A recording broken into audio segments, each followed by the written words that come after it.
Buenos días a todos. El doctor Mauro González nos va a acompañar hoy día con una presentación sobre biodiversidad, acompañando, participando junto con Manuel. Lo vamos a presentar después, pero es un personaje importante en la Universidad Austral. Le doy la palabra al doctor Oyarzún para que presente el tema de incendios forestales en Chile. Él invitó al doctor Mauro González para que nos acompañara en esta reunión. El doctor González es profesor del Instituto de Conservación, Biodiversidad y Territorio de la Facultad de Ciencias Forestales y Recursos Naturales de la Universidad Austral de Valdivia. Es ingeniero forestal de la Universidad Austral, titulado ahí. Tiene un PhD en la Universidad de Colorado. Fue becado por la Fundación Fulbright y actualmente es el director del Centro del Fuego y Resiliencia y del Ecosistema e investigador asociado del Centro de Ciencias de Clima y de Resiliencia de la Universidad Austral. Le dejo la palabra a Manuel para que dirija esta parte de la reunión. Es muy grato presentar al profesor Mauro González Cangas, que como decía el doctor Alma, es un destacado académico de la Universidad Austral de Valdivia, y su área de investigación tiene mucho que ver con el tema que nos toca hoy día tratar. Su área de investigación es ecología de disturbios, historia y ecología del fuego, dinámica de bosques, conservación y restauración de bosques templados. Tiene numerosas publicaciones en revistas de corriente principal, texto y capítulos de libros sobre estos temas. De esta manera que creo que ha sido una muy buena cosa que él haya aceptado esta invitación, y él se va a referir en primer término a incendios forestales en Chile, causas e impactos socioeconómicos. Y a continuación yo voy a hablar sobre los efectos de los contaminantes atmosféricos derivados de los incendios forestales. Así que dejo con ustedes al profesor Mauro González Cangas. Doctor González, adelante. Muy amable, doctor Oyarzún. Bueno, es un grato placer estar con usted acá, y agradezco, ¿no es cierto?, la invitación del doctor Oyarzún para referirme, ¿no es cierto?, a estos temas y compartir con ustedes la investigación que hemos estado desarrollando con académicos, estudiantes durante ya más de 2 décadas en esta temática. Así es que muchas gracias por la invitación. Voy a proceder a compartir la pantalla de esta presentación. Como les decía, muchas gracias por la invitación. Realmente estoy muy alegre de poder compartir algunas ideas y algunos resultados que hemos obtenido durante este tiempo. Bueno, el título de la presentación es el que ustedes ven en pantalla. Mi nombre, ¿no es cierto?, Mauro González, yo soy de la Universidad Austral de Chile, trabajo en la Facultad de Ciencias Forestales y Recursos Naturales. Y como señalaba el doctor Oyarzún, dirijo un centro nuevo que comenzó a trabajar el año pasado, FIDESES es su nombre, Centro del Fuego y Resiliencia de Socio-Ecosistema. Y además soy investigador asociado del Centro de Ciencias del Clima y la Resiliencia, en donde queda un consorcio de 3 universidades, la Universidad de Chile, la Universidad Austral de Chile y la Universidad de Concepción.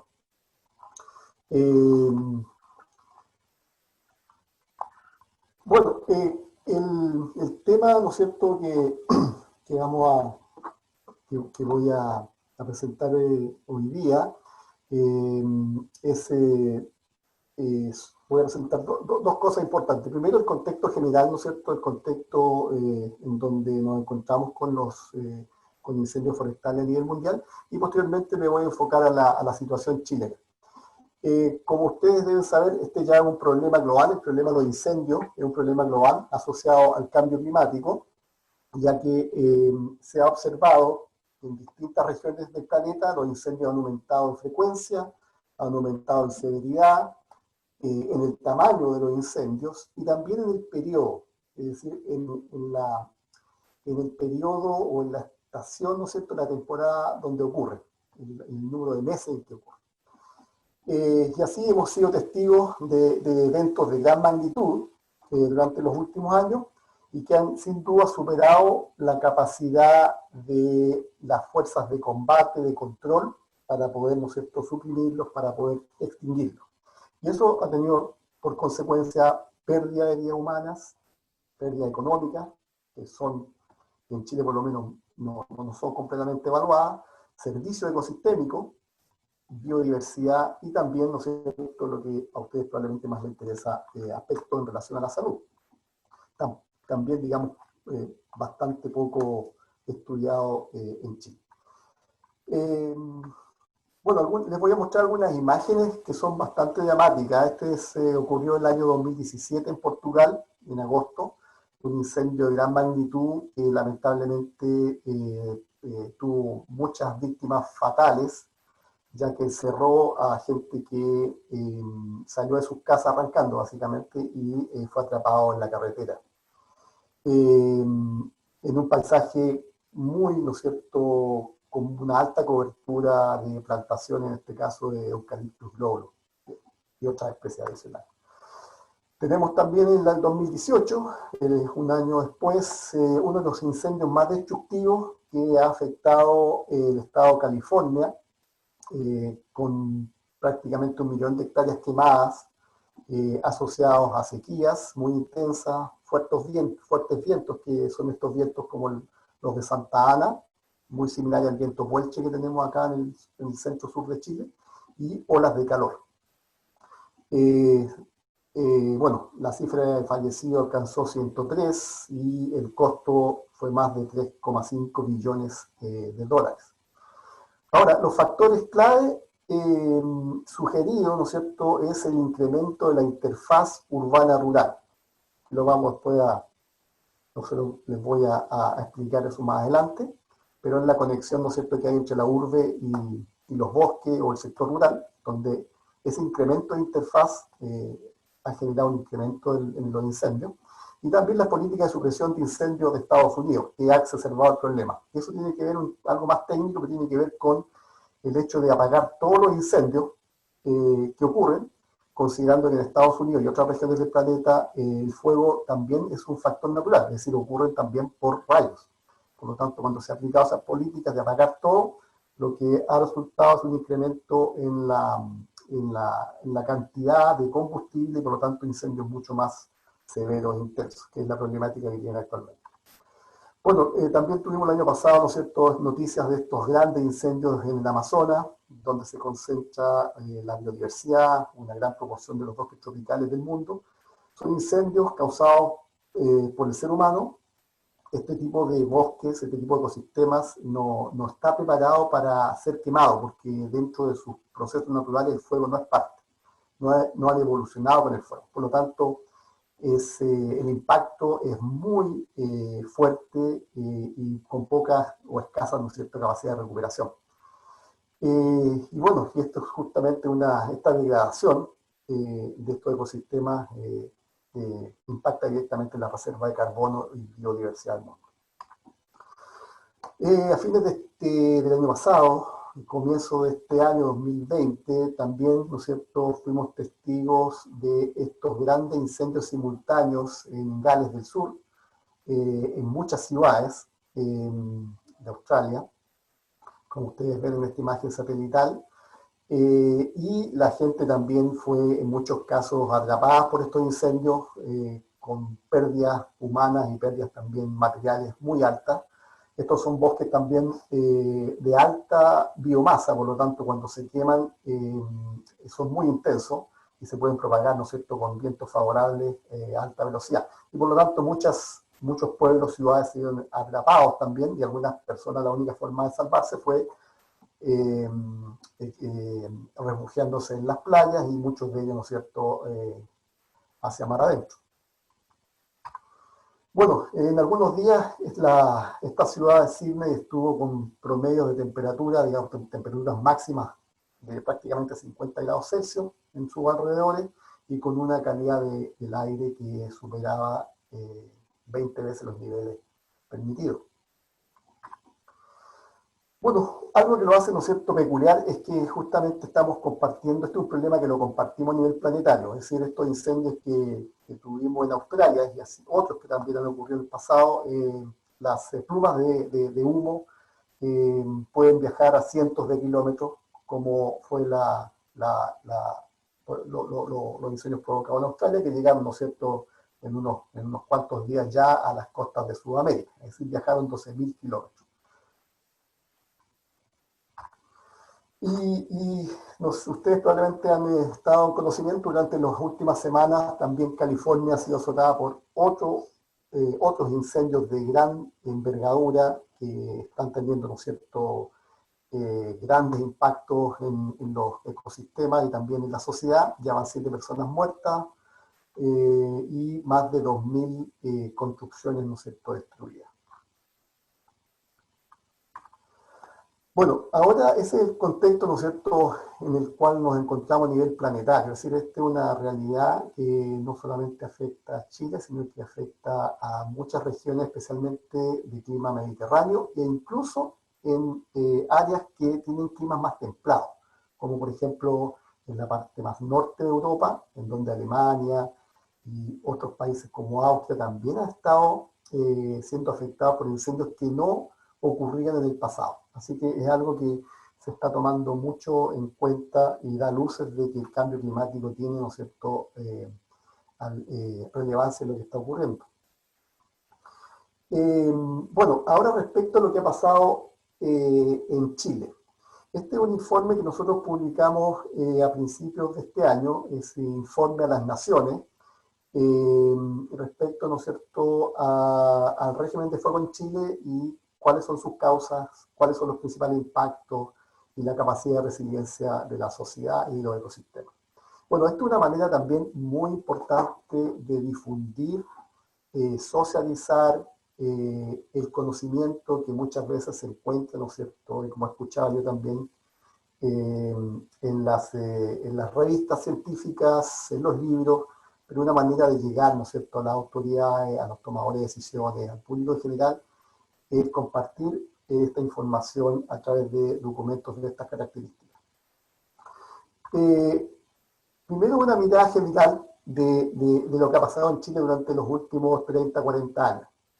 El gráfico que ustedes ven a la izquierda, en barras de color rojo, corresponden a el área total quemada en cada temporada de incendio, es decir, en cada año.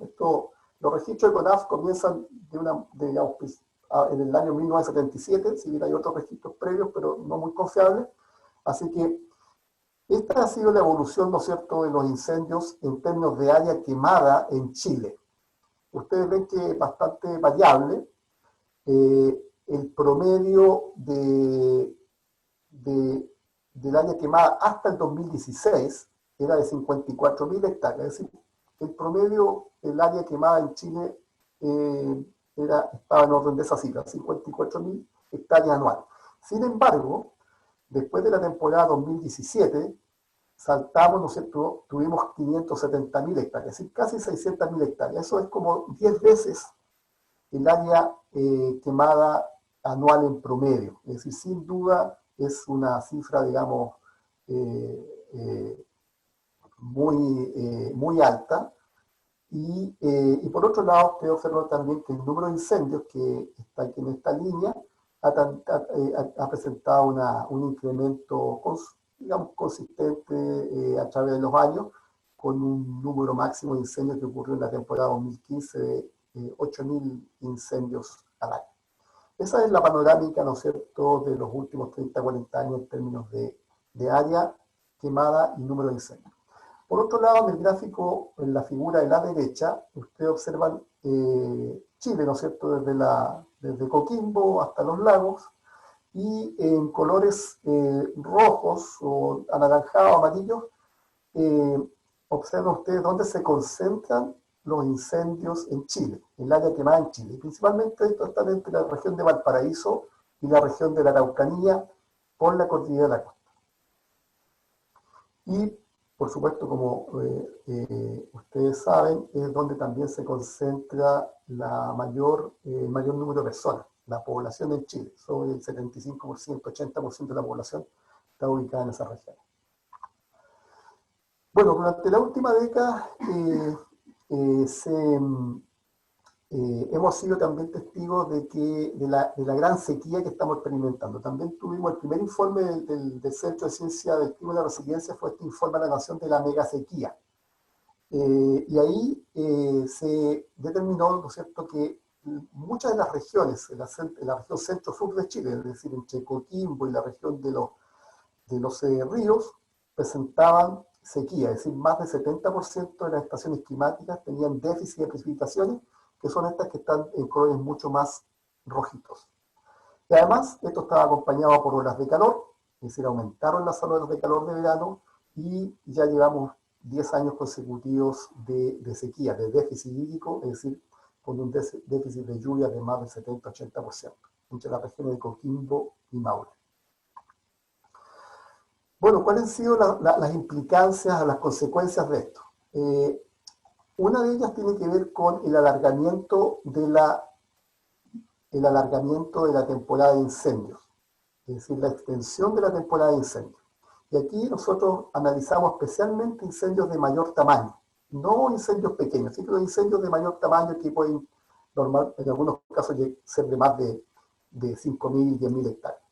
Si ustedes ven esta figura de acá, del lado izquierdo, previamente al año 2010, que está acá, hacia el pasado, hacia el año 85 que comienza esto, los incendios, la temporada de incendios comenzaba en noviembre y terminaba en abril, para incendios de mayor tamaño, que son los más importantes porque son los que queman más superficie.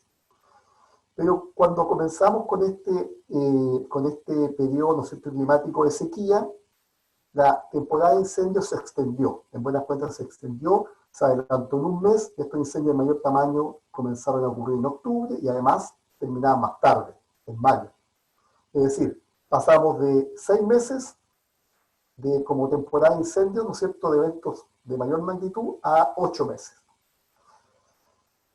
Y eso sin duda tiene una implicancia porque en la medida que tenemos una temporada de incendio mucho más, digamos, de mucho más meses, mucho más días, el área quemada sin duda aumentó. Y aumentó principalmente en las regiones que estábamos previamente indicando, ¿no es cierto?, entre la región de Valparaíso a la región de la Araucanía, y llama la atención, por supuesto, este casi 1000% aumento del área quemada, que corresponde a la región del Maule, donde ocurrieron los mega incendios del 2017. Otro de los aspectos también que nos dimos cuenta claramente es que los mega incendios, es decir, aquellos definidos con una superficie quemada de más de 10.000, mayor a 10.000 hectáreas, se han concentrado en la última década. De hecho, habría que sumar 2 mega incendios acá al 2020. Y eso significa que de todos los mega incendios ocurridos en los últimos 30 años o 35 años, más de un 70-75% de ellos han ocurrido en la última década. Y acá en la derecha ustedes pueden ver las cicatrices, ¿no es cierto?, de estos mega incendios, en qué parte del país, en qué regiones han ocurrido. Acá están los mega incendios del 2017 principalmente, y lo que están en rojo corresponden a la última década, y los azules son algunos que ocurrieron en las décadas pasadas. Y, bueno, llama la atención también, ¿no es cierto?, que su mayor extensión, la mayor ocurrencia de esto estén concentrados en la zona centro-sur de Chile, es decir, entre la región de Valparaíso, región metropolitana y el Biobío. Bueno, sin duda el clima es el controlador principal de la superficie quemada, más que el número de incendios. La superficie quemada tiene un control muy importante por el clima, por las condiciones meteorológicas que ocurren, ¿no es cierto?, en esa temporada particular. Acá está en el eje ahí tienen el área quemada en miles de hectáreas, están en escala logarítmica, y acá ustedes pueden observar la temperatura máxima de verano, la temperatura máxima promedio de verano, de los meses de verano. y considera los meses de diciembre, enero y febrero. Esta es ¿no es cierto?, el promedio aproximadamente histórico del área quemada. Si ustedes se fijan en este cuadrante, lo que indica, y aquí tenemos la superficie quemada del mega incendio de la temporada 2016-2017, que la mayor superficie quemada está asociada, ¿no es cierto?, a veranos muy calientes, muy cálidos, que además si se confabula con viento, con una mayor, ¿no es cierto?, velocidad de viento, baja humedad, tenemos por resultado incendios de gran magnitud. Bueno, pero la otra pregunta, bueno, ¿quién causa los incendios? De acuerdo a las estadísticas de CONAF, el 88% de los incendios son de origen antrópico, son humanos. Sin embargo, si vamos, ¿no es cierto?, a este grafiquito acá del lado derecho, abajo, podemos observar que 56% de ellos son accidentales, es decir, son incendios que no son premeditados, y un 32% de ellos son intencionales. Hay un 1% de incendios naturales, es decir, es importante también reconocer que en Chile también en ciertas épocas del año, en ciertos lugares ocurren incendios generados por rayos, y un 11% son incendios que no fue posible determinar su causa. Y lo más probable es que tengan causas antrópicas también, pero no sabemos si son accidentales, intencionales o naturales. Ahora, si vamos al gráfico de la izquierda, aquí podemos ver a nivel regional cuál es el tipo de incendio. En rojo intencional, naranjo accidental, en negro desconocido y natural. Bueno, si ustedes ven esta figura, entre la región de Valparaíso y la región del Maule, más del 70% de los incendios son de origen accidental. Pero si avanzamos hacia el sur, nos damos cuenta que van aumentando los incendios, ¿no es cierto?, por causas intencionales. Casi un 50% en la región del Biobío y la región de la Araucanía. Bueno, eso es muy importante para lo que tiene que ver con estrategias de prevención, porque hay que entender las causas subyacentes, ¿no es cierto?, del origen de estos incendios, tanto accidentales como intencionales. Por ejemplo, en la región de Valparaíso, muchos de estos incendios intencionales tienen que ver con juegos de niños, ¿no es cierto?, por llamar la atención y que los equipos de combate puedan, ¿no es cierto?, llegar al área, como también piromanía, que tiene que ver, ¿no es cierto?, con problemas mentales. A diferencia del sur, que hay otras causas, ¿no es cierto?, subyacentes. Ahora, otro factor importante en esta trilogía del fuego, que tiene que ver con el clima, que tiene que ver con las fuentes de ignición, humana o natural, tiene que ver con el paisaje. Es decir, ¿qué es lo que hay en ese paisaje? ¿Qué es lo que se quema? Y sin duda, si nosotros vemos el mapa de donde se concentran los incendios, en las regiones que se concentran y en la fisiografía, es decir, en qué parte, ¿no es cierto?, qué cordilleras se concentran, esto está principalmente, se ajusta a una cobertura muy homogénea y también de alta densidad, mucha carga de combustible asociada a plantaciones de rápido crecimiento, ya sea de pinos radiatos o eucaliptos, como también a sectores agrícolas donde las prácticas de quema de rastrojos y otras inciden, ¿no es cierto?, en que esos fuegos se arranquen o muchas veces se hagan sin la autorización respectiva en la época que no corresponde y tengamos, ¿no es cierto?, un incendio que se sale de control y se propaga a los vecinos. Bueno, otro tema importante tiene que ver con lo que se denomina la interfaz urbana y rural. Acaba de salir un estudio publicado por Pablo Sarricolea respecto al impacto que tienen, ¿no es cierto?, estas áreas, los incendios de estas áreas. Acá, como dice el titular de este diario, ¿no es cierto?, casi 3 millones de chilenos viven en zonas con gran amenaza de incendio forestal. Nosotros en este Informe a la Nación mapeamos entre la región de Valparaíso, pero antes de eso, disculpen, quiero explicar qué es lo que entendemos por interfaz urbano-rural. La interfaz urbana-rural es de dos tipos. Una es cuando las casas se encuentran, ¿no es cierto?, o convergen con la vegetación, como es esta fotografía acá a la izquierda, en donde hay una población, ¿no es cierto?, casas, y estas limitan bastante, digamos, en forma bastante clara con bosque. Y tenemos otra situación que se llama el intermix, o interfaz mixta, que es cuando, ¿no es cierto?, las casas están dentro de una matriz dominada por vegetación, como se observa acá abajito, que son como normalmente son las casas en parcelas de grado, en zonas forestales. Bueno, nosotros, como les señalaba, mapeamos, ¿no es cierto?, la parte entre Valparaíso y la región de los lagos, todas las zonas de interfaz urbano-rural que están acá en naranjo. Y aquí, como pueden ustedes observar, que la mayor proporción de incendios en algunas de esas regiones, como Valparaíso y como la región del Biobío, la mayor proporción de incendios ocurren en estas zonas de interfaz. Y a nivel global, CONAF ha determinado que más de un 70% de los incendios se originan en esas áreas de interfaz. Así que es un área de estudio y de preocupación bastante importante, sobre todo por las connotaciones políticas y de ordenamiento territorial, de planificación territorial que se necesita realizar. Bueno, disculpe, no sé si estoy en la hora o no sé, no estoy al tanto del tiempo, no sé si me pueden, si estoy bien.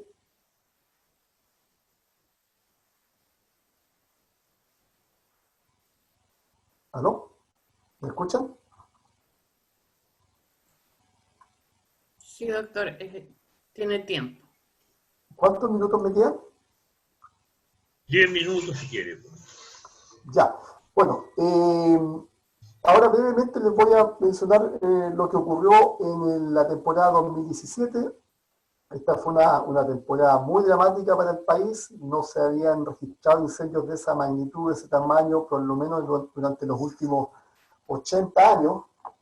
Tenemos que retrotraernos quizás a la década del 40, con los grandes incendios que ocurrieron en la zona, ¿no es cierto?, entre la zona de Ñuble hacia el sur.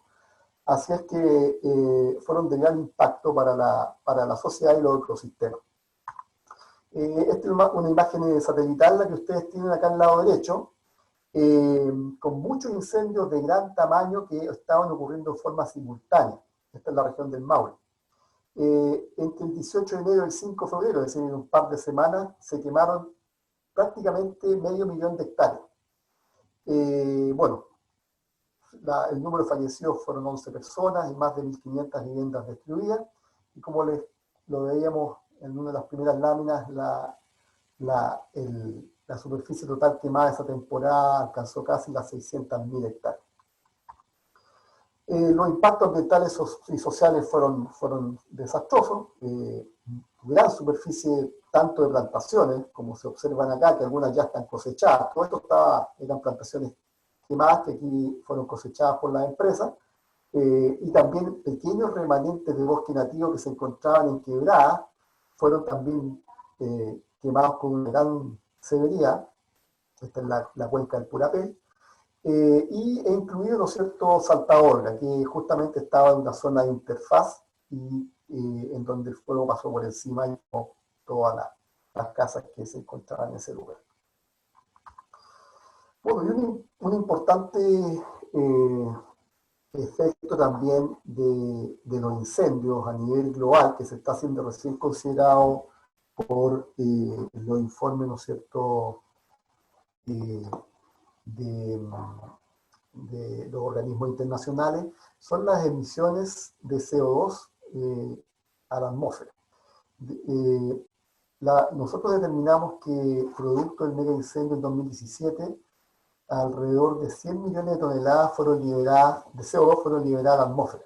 Y si lo comparamos con, ¿no es cierto?, con el año 2016, fue una cifra bastante cercana. Es decir, en estos incendios que ocurrieron en prácticamente 2 o 3 semanas, liberamos la misma cantidad, ¿no es cierto?, de CO2 que en un año completo. Eso tiene relevancia por nuestros compromisos, sin duda, internacionales en relación al cambio climático.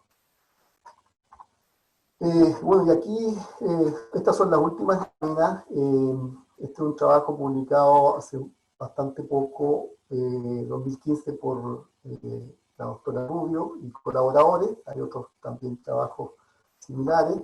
Esto ustedes pueden observar el incendio de Melipilla, 4 de enero de 2014, y producto de los vientos como estos, ¿no es cierto?, claramente, bueno, avanzan rápidamente, unas pocas horas y contaminan, ¿no es cierto?, genera una contaminación atmosférica muy importante en la principal ciudad, ¿no es cierto?, en la capital de Chile, Santiago. Eso fue el 4 de enero, el 8 de enero, la misma situación, y estas son las estaciones, ¿no es cierto?, de monitoreo que registran este aumento en el material particulado durante los distintos días en que estos incendios afectaron, y también en la mayor concentración de ozono en esos mismos días luego de esos incendios. Bueno, y por último, quiero terminar con esta lámina porque yo principalmente lo que me dedico son a estudiar la ecología y dinámica de los bosques nativos, y en específico de los bosques de Araucaria. El aumento de los incendios durante esta última década también ha tenido un importante impacto en la ecología de estos bosques. El año 2002, este es el Parque Nacional Tolhuaca, el año 2002 fue quemado por un incendio de gran envergadura. Normalmente Araucaria tiene la capacidad de resistir estos incendios de mucha intensidad, como ustedes pueden ver en la parte alta de la montaña. Sin embargo, esta área fue nuevamente azotada por un incendio en 2015 y quemó mucha de la área que se había quemado previamente. Es decir, tuvo un doble impacto. Bueno, estos ecosistemas, si bien resisten incendios, son capaces de recuperarse, tienen resiliencia a este tipo de proceso que para ellas es natural. Incendios consecutivos de esta envergadura sin duda las deja en muy mal pie, y bueno, con muchos problemas para poder, ¿no es cierto?, volver a recuperarse y constituir un bosque como las características que existían previamente. Ahora, también quiero hacer notar que el incendio del 2002 fue un incendio natural, fue generado por un rayo. Sin embargo, el 2015 fue un incendio antrópico, un incendio accidental generado por el ser humano. Bueno, estas son en la fotito de abajo ven ustedes cómo estos bosques comienzan poco a poco a recuperarse. Hay algunas especies que realmente logran sobrevivir estos incendios de muy alta intensidad, pero cuando son afectados por incendios consecutivos, está la posibilidad que se conviertan de bosque a matorrales, y eso por supuesto es una pérdida importante en los atributos y del ecosistema de estos bosques. Bueno, muchas gracias, eso quería compartir con ustedes. Bien, muchas gracias, doctor González. Ahora pasamos a la segunda parte de esta charla. Voy a compartir pantalla con ustedes. Lo que me voy a referir en esta oportunidad es a los efectos de la salud de la contaminación aérea proveniente de los incendios forestales.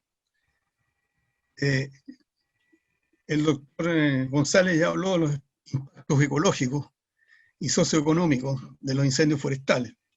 Los ecológicos, bueno, están resumidos ahí por el cambio climático, pérdida de biomasa, alteración de los suelos, etc. Él se refirió en extenso a todo esto. Y lo socioeconómico está el daño a la propiedad pública y privada, que también la tocó en forma bastante extensa, así que yo me voy a referir básicamente al último punto que está señalado ahí, que es el impacto en la salud pública, aumento de la morbimortalidad por enfermedades respiratorias y tal vez por enfermedades cardiovasculares. Los incendios forestales representan un problema creciente en la salud pública a nivel mundial. La población más vulnerable son los niños, adultos mayores y embarazadas, y también enfermos cardiovasculares o respiratorios crónicos expuestos a estas emanaciones.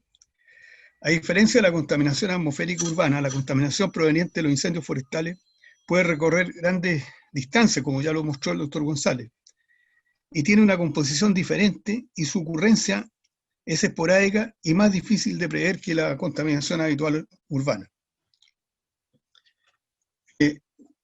Para saber mejor los efectos de la contaminación del humo de incendios forestales, es importante conocer su composición. Y aquí tenemos que, al igual que otros contaminantes, hay primarios y secundarios. En los primarios, el predominante es el CO2, que ya lo dijo el doctor González, 71%. pero también hay monóxido de carbono en un 26% y una menor proporción partículas finas de carbón de menores de 2,5 micrometros en diámetro aerodinámico. Y a esto se agregan compuestos orgánicos volátiles y hidrocarburos aromáticos policíclicos, y además benceno, aldehídos, fenoles y gases inorgánicos como los dióxidos o óxidos de azufre y nitrógeno. Y como secundarios, bueno, podemos señalar el típico caso del ozono, que se produce por radiación ultravioleta, el efecto de la radiación ultravioleta sobre los compuestos orgánicos volátiles, y el dióxido de nitrógeno va a liberar ozono. Ahora, dependiendo de la fase del incendio, es la producción de gases y contaminantes. En la fase de llamas tenemos CO2, monóxido de carbono, dióxido de azufre, óxido de nitrógeno y dióxido de nitrógeno. Cuando está en la etapa de extinción de llamas, lo que predomina es el óxido nítrico. Y en la fase de brasa aparece con gran predominancia el dióxido y el monóxido de carbono. Ahora, la composición del material particulado PM2,5, que es el más peligroso porque es el que penetra más profundamente en las vías respiratorias, tiene tres derivados importantes. Uno son los derivados de la combustión de la biomasa, que es el primero que aparece en la diapositiva. Y aquí, bueno, además de los leoglucanos, están también los hidrocarburos aromáticos policíclicos, que son importantes porque pueden tener efectos mutagénicos. Están también los derivados de la corteza terrestre, y ahí, bueno, tenemos hierro, aluminio, calcio y sílice. Y finalmente aerosoles secundarios, como son los nitratos, sulfatos y sales de amonio. Bueno, esta diapositiva la he mostrado anteriormente. Se trata de los efectos de impacto de la contaminación aérea en la salud. En el caso de los incendios forestales, bueno, la población está expuesta a una gran cantidad de contaminantes que representan la base de la pirámide, que es la población expuesta, y esto va a generar posteriormente morbilidad. Y la morbilidad va a estar dada fundamentalmente por efectos respiratorios, cardio y cerebrovasculares, y a largo plazo efectos cancerígenos. Bueno, la pirámide sigue acá con consultas de urgencia, días de inactividad, hospitalizaciones y eventualmente muerte. Uno de los efectos importantes es una de las cosas importantes a resaltar es la posibilidad de efectos sinérgicos, como mostró el doctor González en el caso de las grandes incendios forestales del año 2017. Se produjo un efecto sinérgico, se pudo poder producir un efecto sinérgico entre material particulado y ozono, que estaban ambos elevados en ese momento. Bueno, sobre los efectos respiratorios de la exposición a material particulado aéreo en incendios forestales, hay bastante literatura al respecto. Y si bien hay algunos trabajos, como se muestra aquí, que no han mostrado relación con enfermedades respiratorias, como se muestra en el tercero, casi todos los demás demuestran aumento de muertes por diversas causas, especialmente por aumento de material particulado, aumento de consulta por enfermedades respiratorias, aumento de síntomas por enfermedad pulmonar obstructiva en mayores de 69 años, aumento de consulta por síntomas respiratorias en zonas urbanas y aledañas. Y si seguimos revisando, bueno, en esta literatura tomada de trabajos realizados en Asia, Europa y Norteamérica, se encuentra también hay asociación positiva con síndrome de asma y uso de medicamentos, asociación positiva con hospitalizaciones por enfermedad pulmonar obstructiva crónica, y todo esto en relación con material particulado, y también con asociaciones por hospitalizaciones con problemas respiratorios, y en este último de Australia, en 2009, asociación positiva por consultas a servicios de urgencia por problemas respiratorios. En resumen, podemos decir que en los principales efectos respiratorios del material particulado se refieren a los que tienen razón con los incendios forestales, se refieren básicamente a exacerbación de enfermedades respiratorias preexistentes como asma y rinitis, El aumento de material particulado PM2,5, es decir, material menor de 2,5 micrometros de diámetro aerodinámico, produce aumento en las consultas respiratorias, especialmente por asma, y asociación positiva entre desarrollo de bronquitis, bronquiolitis, neumonía y aumento de material particulado PM2,5. Todo eso ha sido demostrado en múltiples trabajos. A esto hay que agregar las alteraciones oculares que producen irritación y prurito ocular, que no dejan de ser bastante molestas en las personas expuestas. Ahora, desde el punto de vista de la relación entre incendios forestales y morbilidad cardiovascular, aquí la situación es menos clara. Muestro aquí fundamentalmente trabajo realizado en Australia, que es una zona en que se ha estudiado ampliamente el problema y con muchos incendios forestales, en el cual se ha encontrado que hay asociación positiva con isquemia del miocardio en los aborígenes, en este primer trabajo mostrado en Australia. El PM2,5, que aumenta durante los incendios forestales en Victoria, una ciudad de Australia, produjo asociación positiva en ingresos por enfermedades cardiovasculares, y se encontró en hombres fundamentalmente aumento de paro cardíaco y ingresos de hospital en las mujeres, ingresos al hospital.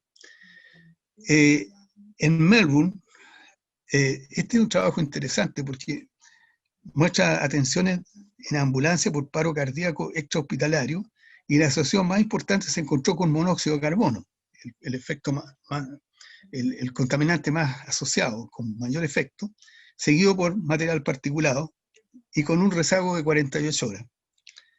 En el sur de Italia, en el sur de Europa, Faustini y colaboradores encontraron que el aumento de PM10 en incendios forestales provocaba aumento de mortalidad global y de mortalidad cardiovascular. Y esto está en relación con un extenso trabajo hecho en Australia y Nueva Zelanda, que estudiaron más o menos el 40% de la población en un periodo entre 1998 y 2001, en que se encontró en que particularmente el monóxido de carbono, pero también material particulado, aumentaba los ingresos al hospital por enfermedades cardiovasculares. Esto solo por el efecto de la contaminación atmosférica. Y provocaba entonces ingresos hospitalarios por insuficiencia cardíaca, cardiopatía isquémica e infarto agudo del miocardio. Y esto especialmente en mayores de 65 años.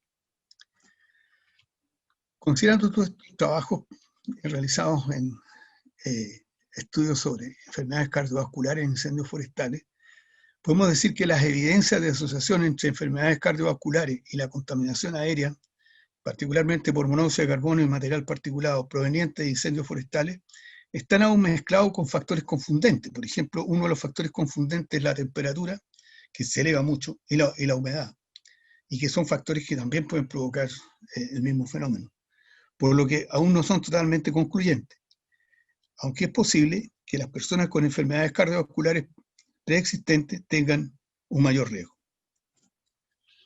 Los mecanismos involucrados en los efectos respiratorios y cardiovasculares en la exposición al humo de incendios forestales se muestran en el lado izquierdo del diapositivo, y son tres, básicamente. Una respuesta inflamatoria que primero es pulmonar, especialmente por el efecto del material particulado, y que luego se hace sistémica. Hay además estrés oxidativo y finalmente disfunción endotelial. Ahora, los hallazgos que se han encontrado en personas expuestas es un aumento de citoquinas proinflamatorias, cual está mostrando que hay una inflamación generalizada del organismo que empieza en el pulmón. Activación endotelial y disfunción del sistema nervioso autónomo, con disminución del tono vagal. Esto va a provocar daño tisular y un estado protrombótico, aumento de la presión arterial y cambio en el ritmo cardíaco. Esto se ha encontrado en sujetos expuestos. Ahora, viendo más los mecanismos de daño inflamatorio por el material particulado al penetrar al pulmón produce un estado inflamatorio pulmonar con aumento de citoquinas como interleuquina y el factor estimulante del crecimiento de colonias de granulocitos y macrófagos. Y estas citoquinas van a actuar en todo el organismo, pero especialmente en dos órganos. Uno, en la médula ósea, provocando liberación de plaquetas, y por otro lado, a nivel del hígado, cuyo efecto principal va a ser provocar la liberación de proteínas de fase 1 de la inflamación y proteínas C reactiva y fibrinógeno, las cuales, bueno, van a pasar a aumentar su nivel en la sangre, creando un estado protrombótico, a lo cual se va a unir el estrés oxidativo producido por el material particulado más fino, disfunción endotelial que puede ayudar a la procoagulación, y esto va a generar entonces un estado protrombótico favorecedor de isquemia miocárdica.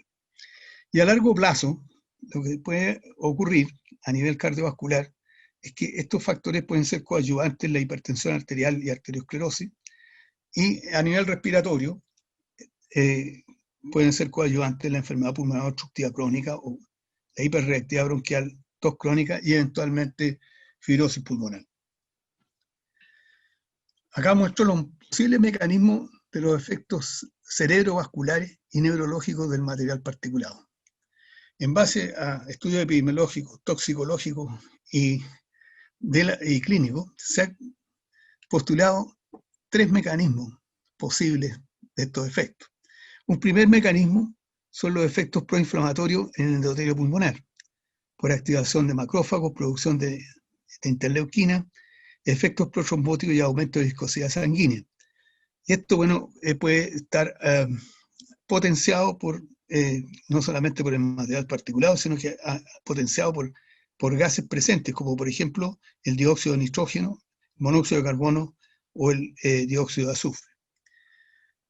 El otro mecanismo es el pasaje directo de material particulado muy fino, ultra fino, 0,2, 0,1 micrón, a través de la barrera alveolo-capilar, que va a provocar disfunción endotelial y un estrés oxidativo con aumento de citoquinas, y esto puede favorecer o coayudar en la formación de arteriosclerosis. Se ha encontrado, por ejemplo, aumento del grosor de la íntima y media, la capa íntima y media de las carótidas, y eso unido a efectos protrombóticos, bueno, puede ser un factor que pueda coayudar en generar un accidente vascular encefálico. Y finalmente, un tercer mecanismo que parece interesante, un mecanismo reflejo.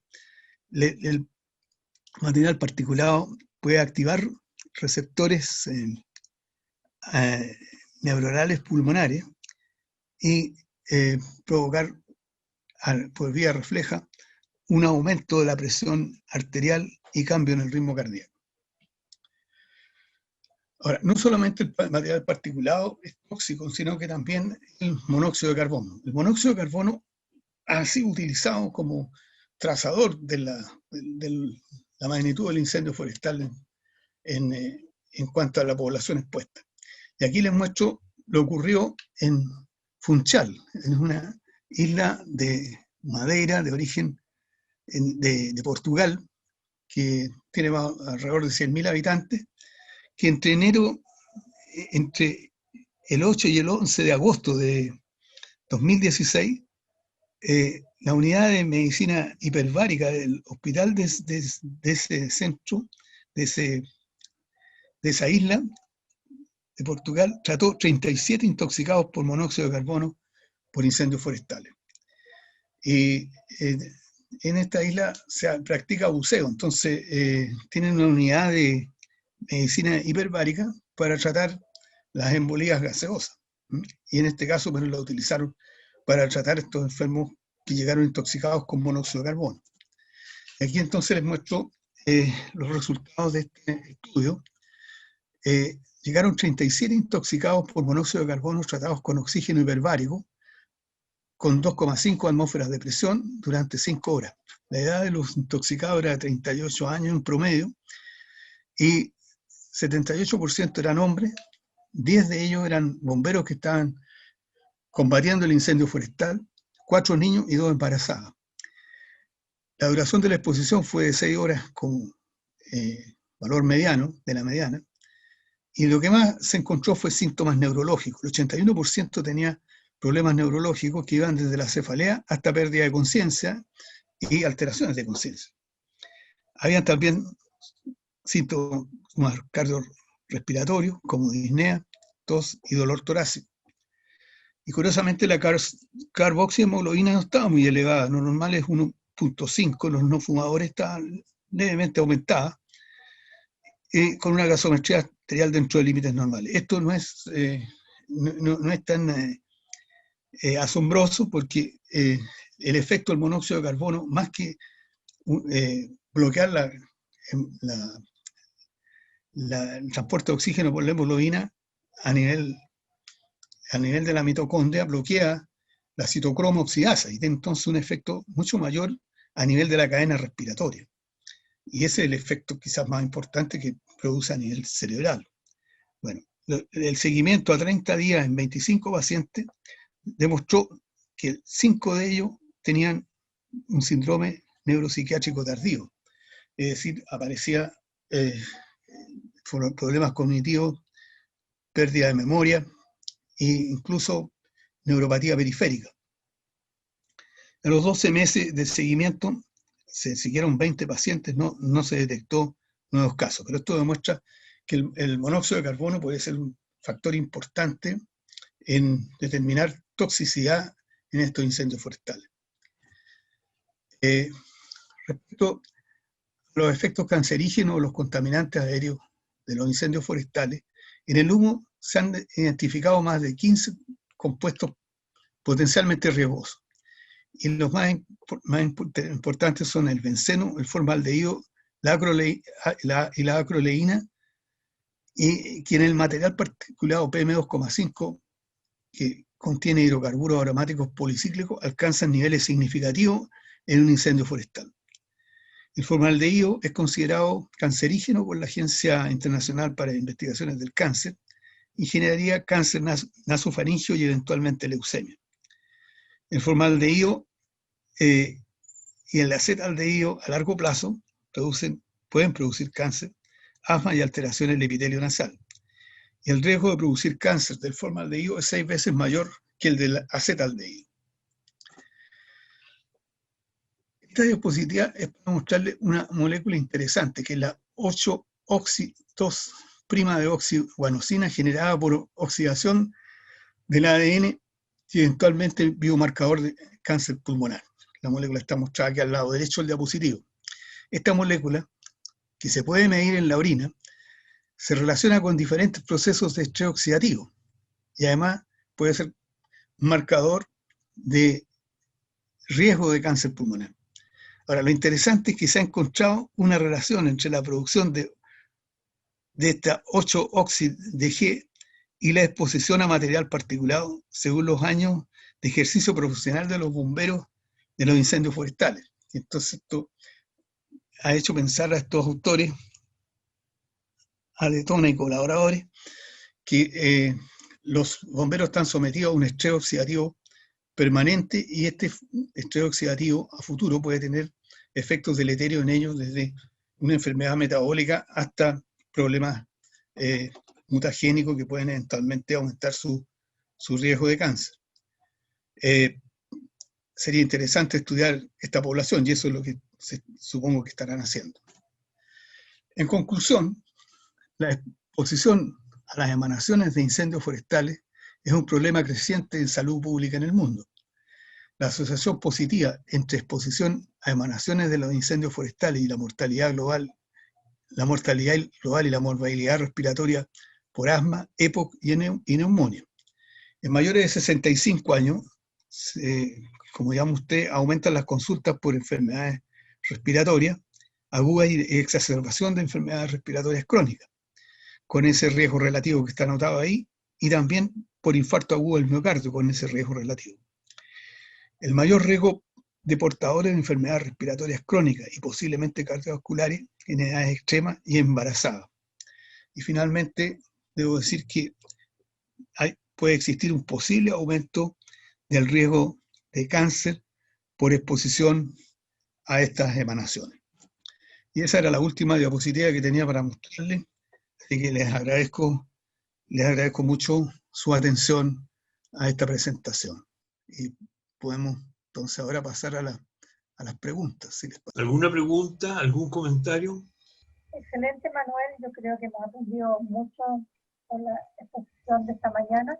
Quería hacerte una consulta, porque de tu exposición uno podría deducir que el riesgo de cáncer asociado a las emanaciones de los incendios forestales estaría más bien ligado a una exposición crónica, sería como un riesgo más bien profesional, o también la exposición aguda tendría un riesgo de cancerígeno. ¿Qué piensas tú? Aparentemente es un riesgo a largo plazo. Los efectos mutagénicos se producen a mayor tiempo, o sea, es un efecto inmediato. Y esto de los bomberos sería muy interesante poderlo seguir en el tiempo. Yo estuve buscando si había más sobre esto mismo, pero ese trabajo es del 2015, de manera que probablemente ese grupo de investigación está tratando de estudiar en los bomberos este efecto. Y no solamente de cáncer, sino que también puede ser enfermedad metabólica u otra enfermedad relacionada con un efecto más largo plazo. Muy interesante las dos exposiciones. Y quisiera hacerles una pregunta que me tiene confundida. Si uno escucha el CNN americano, Santiago sale como una de las ciudades más contaminantes, que tienen peor atmósfera en toda América. Y sin embargo uno va al Mercurio y se encuentra que la evaluación del ambiente está dado por uno de los materiales particulados. Entonces parece que estuviéramos en condiciones bastante inocuas. ¿Cuál es la realidad? Bueno, la realidad es que estamos sometidos permanentemente a una enorme carga de contaminación. Y los efectos a largo plazo no han sido estudiados completamente. A mí me preocupa sobremanera cuántos fenómenos a largo plazo se producen y no los podemos pesquisar. Y además, bueno, pueden haber mecanismos adaptativos. Es posible que por tanto tiempo sometidos a estos fenómenos de contaminación, hayamos desarrollado nosotros especialmente un mecanismo adaptativo frente a esta situación y estemos en cierta medida con cierto grado de tolerancia. Se ha visto, por ejemplo, tolerancia con el ozono, ¿no? Exposiciones, personas expuestas a ozono pueden manifestar tolerancia y también eventualmente a dióxido de azufre. Se ha visto eso. Ahora, habitualmente nosotros estamos acostumbrados a ver los fenómenos agudos, pero la parte crónica a mí me preocupa sobremanera. Así que muy interesante la pregunta que plantea la doctora. Yo querría preguntar, ¿qué pasa con las ciudades del sur, cuyo tipo de calefacción es a leña? Leña que en muchos casos está húmeda y elimina una cantidad de humo importante. El doctor González nos podría referir las medidas que se han tomado en el sur de Chile para este tipo de contaminación. Gracias por la pregunta. Bueno, no me dedico estrictamente a ese tema, pero yo soy un usuario de leña, y leña certificada. Yo creo que las medidas que se han tomado acá en el sur de Chile, por lo menos en la región de los ríos, es un proceso, ¿no es cierto?, de recambio del tipo de calefacción, es decir, pasar desde estufas a leña de pellets, eléctrica, y también de la mano también de los consumidores de leña, porque aquí en el sur de Chile en realidad tenemos una gran provisión de combustible proveniente actualmente, antes del bosque nativo, ahora cada vez más de plantaciones que por un tema de precios se van al mercado de la leña, pero con estándares, estándares que son distintos, es decir, la leña tiene que tener un porcentaje de humedad máxima, y por lo tanto hay una agrupación, ¿no es cierto?, de personas, empresas que venden leña siguiendo esos estándares, y por supuesto tiene un precio mayor.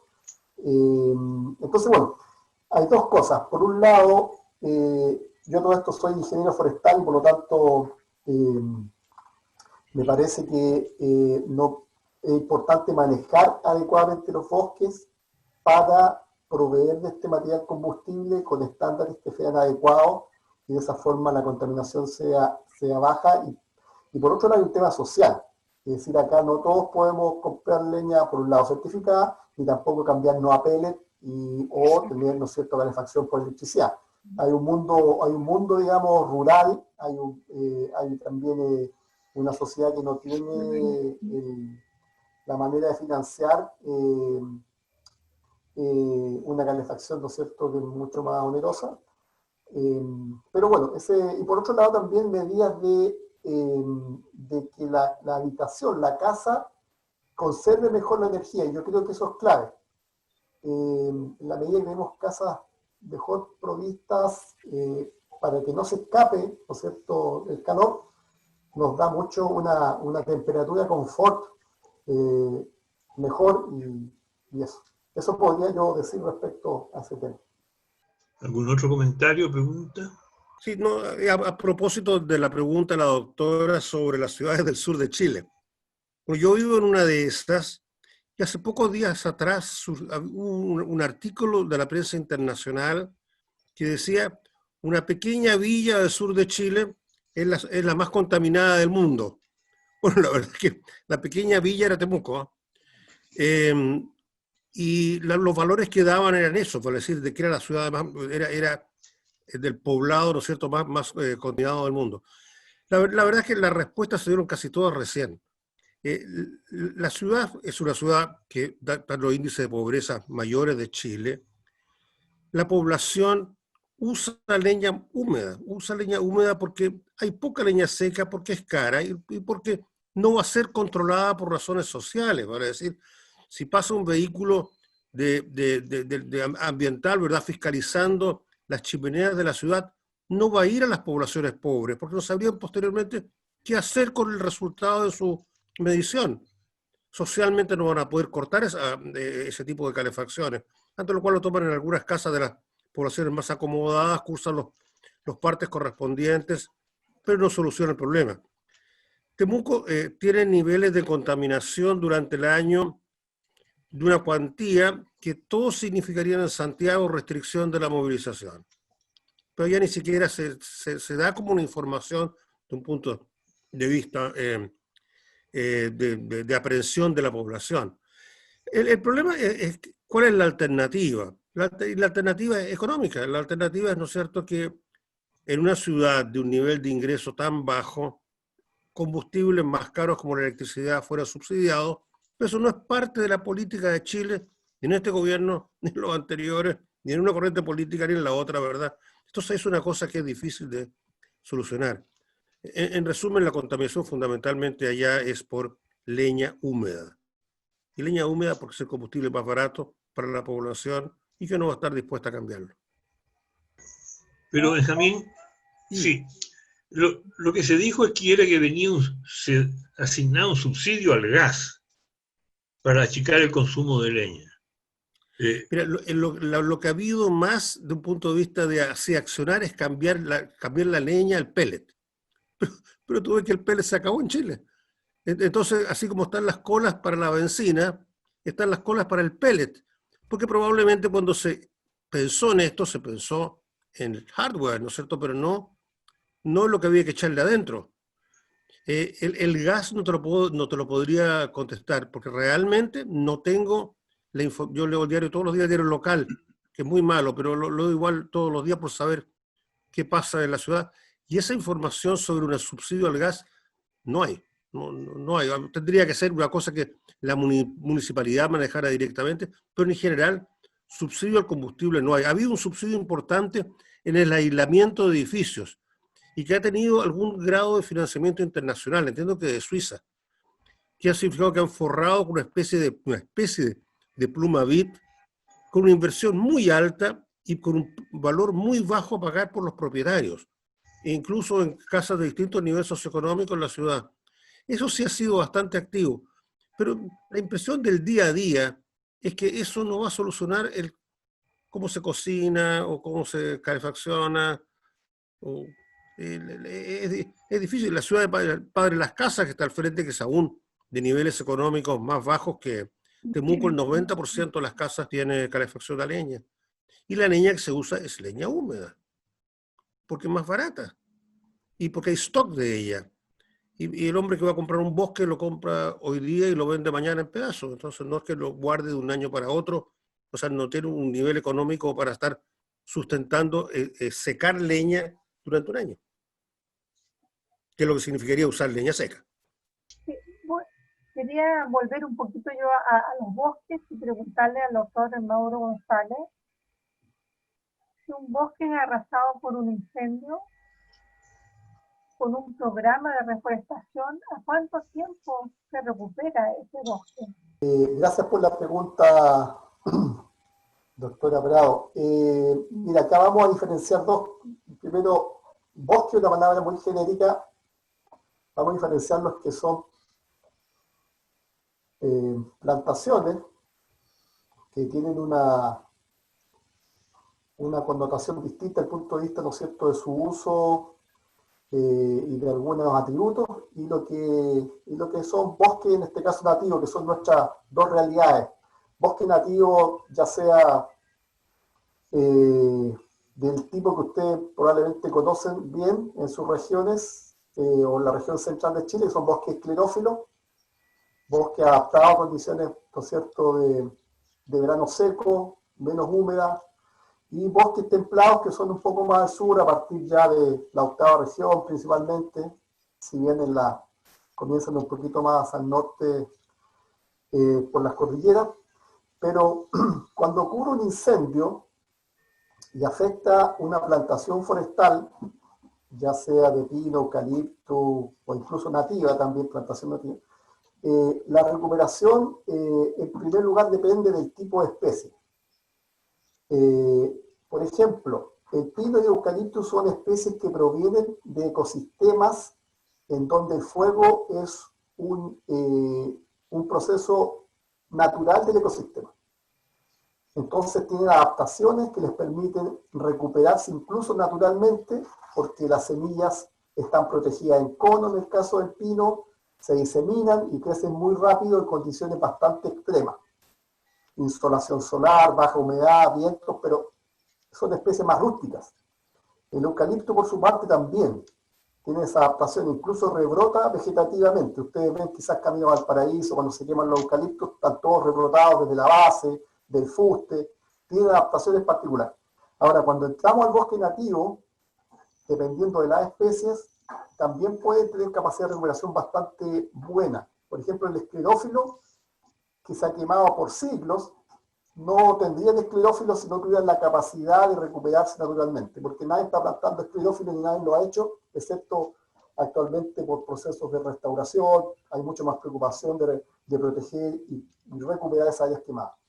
Pero son especies que tienen capacidad de responder a este tipo de procesos, ya sea rebrotando desde la base y forman nuevamente un arbolito, como en la acacia acá, que conocen ustedes como espino, que le han sacado a pasear por cientos de años para carbón, para abrir tierras ganaderas, lo que sea. Y hacia el sur también las especies tienen cierta estrategia del fuego, si bien el fuego no es tan preponderante en modelar esos ecosistemas. Es lo mismo que ocurre, digamos, hacia el sur ocurre lo mismo, lo hemos quemado durante los últimos 150 años, pero aún tenemos esos bosques jóvenes que han sido capaces de responder naturalmente. No hemos plantado ni una planta, pero ahí están los renovables de roble, los de Coihue, de Raulí. Ahora, por supuesto, también hay preocupación de poder ayudarle y darle una mano cuando estos incendios son muy severos y se necesita apoyarlos con un enriquecimiento, con nuevas plantas. Entonces ahí está el concepto, ¿no es cierto?, lo que actualmente es una, digamos, está se está realizando a nivel mundial por las altas tasas de deforestación, que es la restauración ecológica, que implica, ¿no es cierto?, el poder apoyar a través de distintas medidas, no solamente plantación, pero es una estrategia que implica muchas veces sacar el ganado del bosque para que no se coman las plantas, protegerlos contra incendios sucesivos, etc. Entonces, la respuesta es que efectivamente los bosques tienen intrínsecamente una capacidad de recuperarse naturalmente a estos procesos, pero dependen muchas veces de la severidad y dependen de otros, te fijas, efectos que amenacen esa recuperación de los bosques. Eso podría decir. Gracias. En primer lugar, agradecer a los expositores por su interesante información que nos han entregado.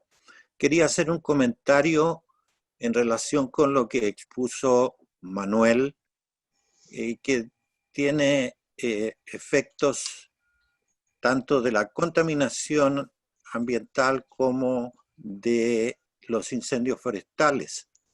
Y es algo que señaló Manuel en relación fundamentalmente con el cáncer y con los grupos más expuestos o de mayor riesgo, como son las embarazadas.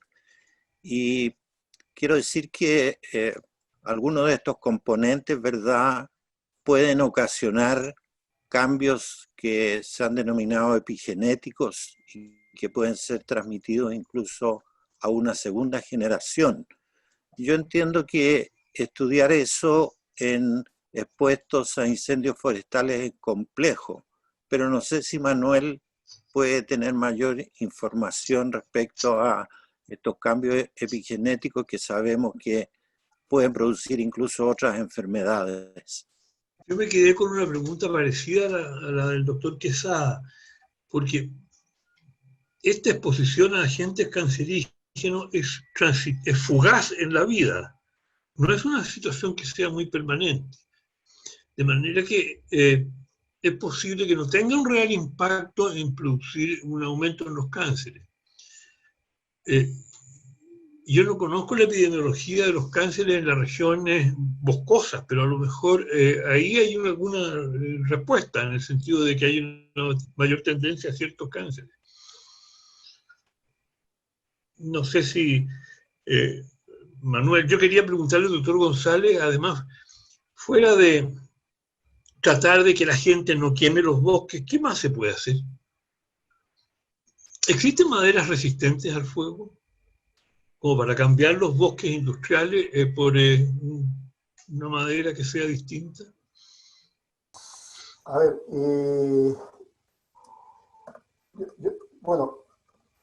yo creo que a ver, ¿cuáles son las estrategias que se están manejando a nivel internacional? Sin duda, asociado al cambio climático, asociado a sequía, asociado, ¿no es cierto?, a olas de calor, vamos a seguir teniendo incendios y se predice que de mayor envergadura. Y eso tiene que ver simplemente porque tenemos biomasa. Es decir, en principio cualquier biomasa se quema bajo condiciones climáticas, meteorológicas y fuentes de ignición. Entonces, y en su pregunta, en realidad, claro, no sería muy factible, porque fíjense lo que está pasando este año en el bosque esclerófilo. Esas son comunidades que se está secando completamente producto de la fuerte sequía, y sobre todo en 2019, se generó un secamiento, no sabemos si todavía están vivas esas plantas, pero secamiento total del follaje.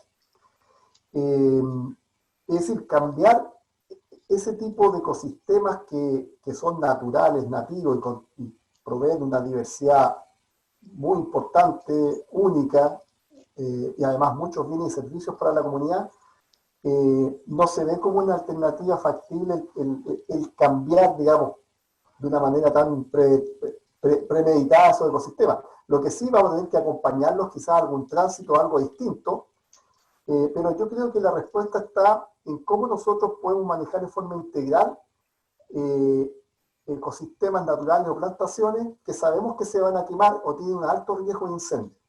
Entonces acá el camino va principalmente no a evitar los incendios porque van a ocurrir, sino que a mitigar sus impactos.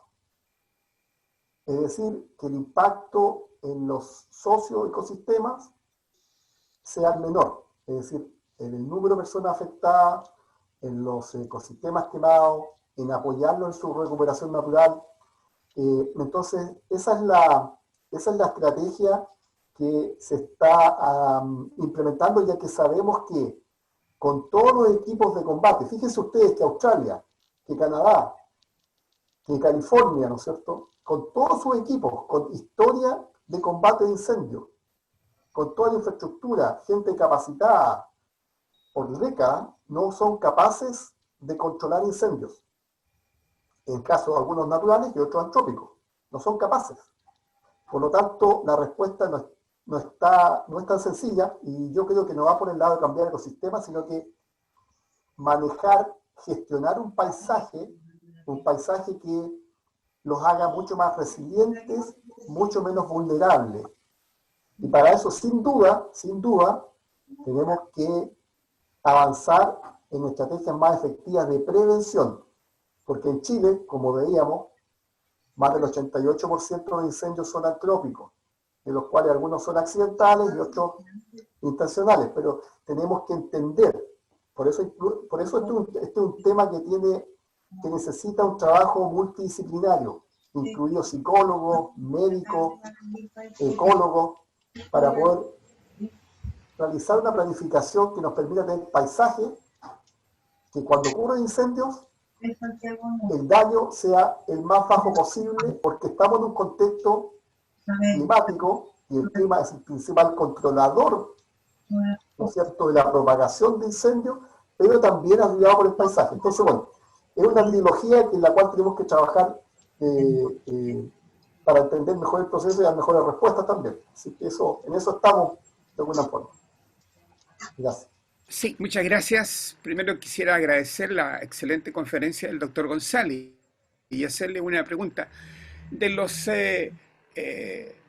incendios y de los desastres intencionales que han ocurrido, estos afectan, en el caso chileno, fundamentalmente a la flora autóctona o a aquellos bosques que son fundamentalmente madereros. Bueno, Chile tiene una historia larga de incendios.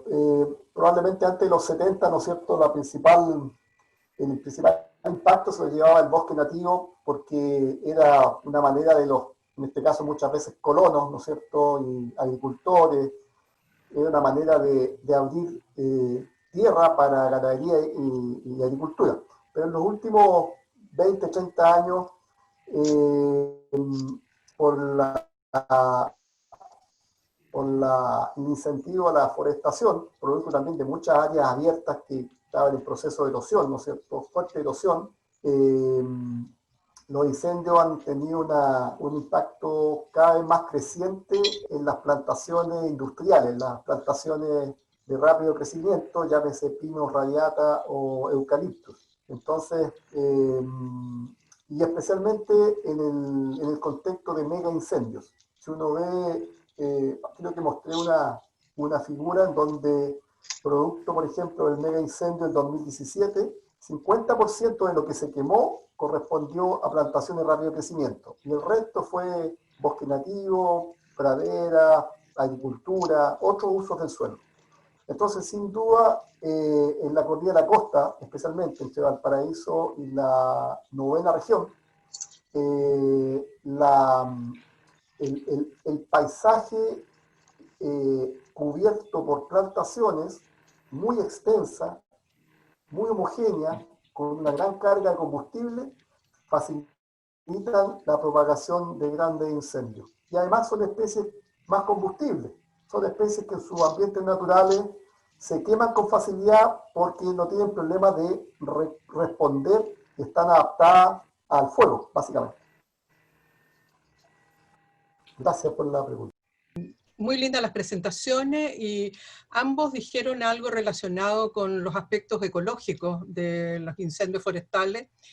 Y en ese sentido yo quisiera recordar cómo los incendios forestales y la deforestación en general ha producido cambio en relación a infecciones zoonóticas, porque se produce una alteración del hábitat de fauna silvestre que se desplaza en busca de alimentos a zonas más habitadas, o incluso muchos acercándose a la zona urbana, y eso ha determinado muchas veces la emergencia o la reemergencia de problemas infecciosos, y podríamos mencionar, por ejemplo, el tema del anta y el ratón de cola larga, que se ha visto, digamos, relacionado con la pérdida de su alimentación propia, que es la aquila, y la destrucción de la aquila lo obliga a migrar y entonces a buscar alimento en otro lado. Ha tenido entonces eso un impacto no menor en este tipo de infecciones, que por lo demás ANTA se ha visto muy especialmente en las zonas del sur de Chile. Así que yo creo que es un tema que uno tiene que recordar, que ese cambio que se está produciendo, cambio climático, aparición de incendios intencionados o no intencionales, está produciendo entonces una emergencia, muchas veces de patologías infecciosas que son importantes en regiones del país.